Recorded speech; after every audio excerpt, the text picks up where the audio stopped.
Welcome in to the PHNX Cardinals post-game show, 2025 first round of the NFL Draft. I'm Johnny Venerable. He is Bo Brock. We've got Super Chats on deck. But Yes. Bo, Arizona Cardinals make headway 16th overall.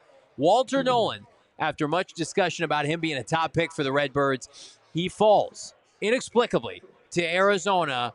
What do you make of the pick? It's a slam dunk pick for Monty Osford, who's able to kind of complete his defensive front seven rebuild. Sure, there's still opportunities for additions to that, but this was the one that made the offseason for the Cardinals. It was nice to see a reunion with Calais Campbell. It was nice to see the addition of Dalvin Tomlinson, but this is a guy that is a building block for the Cardinals' defensive front seven for the foreseeable future. Walter Nolen, he is a guy that's going to make a lot of noise against opposing NFC West offenses going forward, and you just love to see it. It was one of those things where the anticipation, the uneasiness, picking 16th, not picking 3rd, not picking 4th, not picking 6th like the Cardinals have done, the uneasiness of taking 16th and who could land your way. The draft dominoes fell the way of the Arizona Cardinals despite Jalen Walker being picked right in front of him at 15th overall, and Monty Osford. Why did we ever doubt him? He makes the right selection and takes the guy out of the SEC who could absolutely do everything that Jonathan Gannon and Nick Corrales want from a defensive lineman. Yeah, he's a very lean 6'3", just at 300 pounds. Got a big punch with power, ability to pressure the pocket with consistent three-down value. That's something you're looking for. When you sign Dalvin Tomlinson, Bo, he's a player where, very similar to Kenneth Grant in this class, use him effectively, but limited snaps. Walter Nolen's not like that. Walter Nolen can play first, second, third, and fourth down, is an exceptional pass rusher, and then has the ability over time to become a better run defender. He doesn't have to be a great run defender this year for the Arizona Cardinals. This is a Swiss Army knife, a chess piece to be able to use at JG and Nick Corrales' disposal.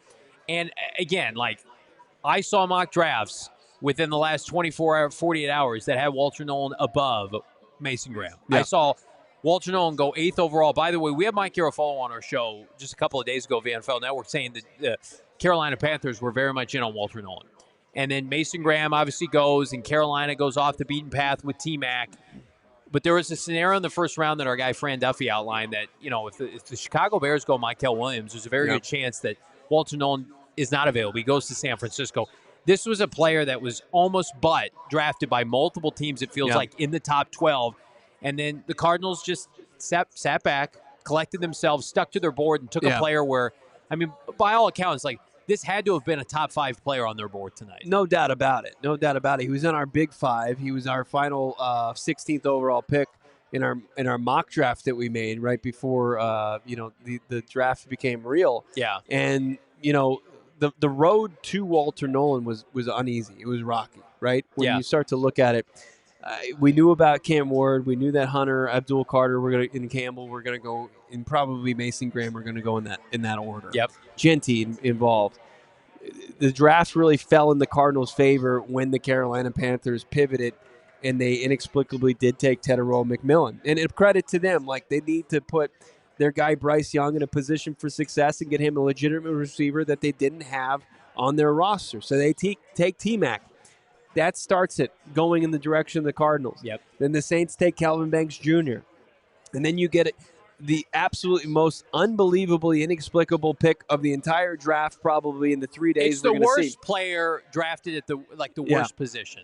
Ryan Poles takes Colston Loveland 10th overall, and it puts the Niners in a position, and at those 3 picks put the Niners in a position to take who they probably had BPA. They probably would have taken Walter Nolen in that spot. I think they would have. And so they take Mykel Williams, and it just moves everybody down. And the Cowboys were never in the defensive player pot, so they take guard Tyler Booker, which a lot of people would have said, was the Cardinals pick. Nothing tells me that would have been that. No thanks. Even if he was there. No thanks. And then you've got, Ty Warren go off the board. Kenneth Grant was one of the guys we had in our big 5. Probably a scheme fit and thing then with Walker Miami. goes, but because of T-Mac, Calvin Banks, Colston Loveland, they saved us. Walter Nolen gets to the Cardinals, and Monty Osford does the right thing and just submits the ticket with 4 minutes left. Here you go. I'd like my potential future All-Pro player. I'd like my All-SEC player, please. Yeah. Historic night for the Arizona Cardinals. it does feel like, again, changing of the guard is complete. Yeah. We are 3 drafts in with Monty Osford, and we're a work in progress. We've got pick 47, which we're going to outline here in a little bit. Yeah. Monty Osford's got 4 first-round picks in 3 years. 2 play defensive tackle, 1 plays wideout, 1 plays offensive tackle. Yeah. I mean, the game is one up front. And we heard it nauseum. We talked to Jonathan Gannon at the draft last year. They loved Joe Alt. They love line of scrimmage players. Get used to it. This is who they want to be. Like, as much as I would have loathed the Tyler Booker pick, like, it's up front. Jonathan Gannon can make corners and safeties and off-ball linebackers good players based off scheme, development, finding the best version of themselves. You can't manufacture pressure, and we saw that this year, without leaving yourself susceptible to big-time lapses defensively. The Cardinals could not fake it anymore up front on the defensive line. It's been too long. Now you're about to roll out a front 7, pending tomorrow's pick, which could very well be an edge rusher. Right. Josh Sweat, Dalvin Tomlinson, Calais Campbell, Darius Robinson, Walter Nolen, Baron Browning, Bijo Jalari, Zaven Collins, TBD. I mean, it's just night and day different. Yeah. So, I mean, it had to be done. You leaned into the strength of the draft. Walter Nolen, we left Indianapolis at the Combine. Walter Nolen, that was a name that was on everybody's tongue. Yep.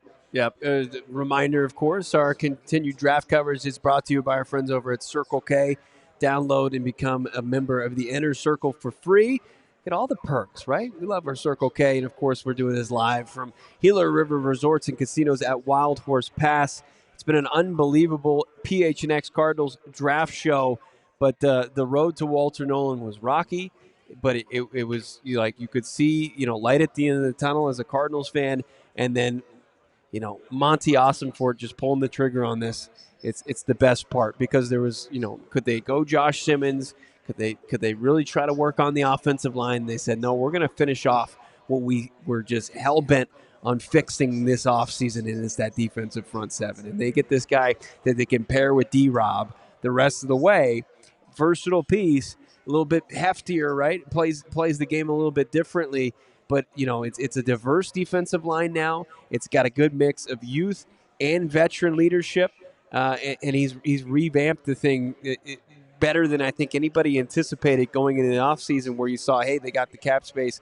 They got, more than enough draft capital and a defensive-rich draft.